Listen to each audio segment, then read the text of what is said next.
Avrupa Birliği Dış İlişkiler ve Güvenlik Politikası Yüksek Temsilcisi Josep Borrell, New York'taki Birleşmiş Milletler Genel Kurulu marjında bir araya gelen AB Dışişleri Bakanları toplantısına ilişkin yaptığı açıklamada AUKUS adı verilen ABD, Avustralya, İngiltere arasındaki savunma ortaklığının AB'nin Hint-Pasifik stratejisini açıkladığı güne denk gelmesinin hayal kırıklığı yarattığına dikkat çekerek Fransa ile açık bir dayanışma içinde olunduğunu duyurdu.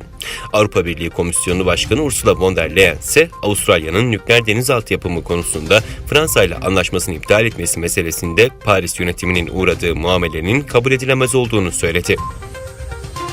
ABD Başkanı Biden, Birleşmiş Milletler Genel Kurulu'nda konuştu. Orta Doğu'daki barış sürecinden Kuzey Kore'nin nükleer silahlanma politikasına kadar birçok konuya değindi. Biden, katı bloklara bölünmüş yeni bir soğuk savaş veya dünya peşinde değiliz. Bir kez daha söylüyorum, bunun peşinde değiliz diye konuştu. Kazakistan, Sovyetler Birliği çöktükten sonra Rusya ile birlikte kullanmaya başladığı 7 olan uluslararası telefon kodunu 997 olarak değiştirme kararı aldı.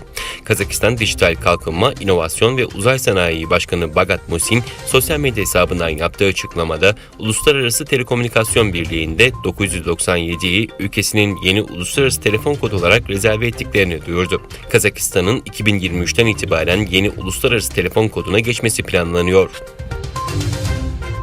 Amerikan Ulusal Havacılık ve Uzay Dairesi NASA Ay'a su aramak üzere robot gönderiyor. Dünya dışındaki yaşam arayışı ise sürüyor. NASA'nın keşif aracı Percy'nin Mars'tan topladığı kaya örneklerindeki tuzlar gezegende yaşama ait izleri işaret etti. Birleşmiş Milletler Genel Sekreteri Guterres, dünya liderlerine Covid-19 ve iklim krizi konusunda tehlike çanlarını çalmak için buradayım. Dünyanın uyanması gerekiyor. Uçurumun kenarındayız dedi.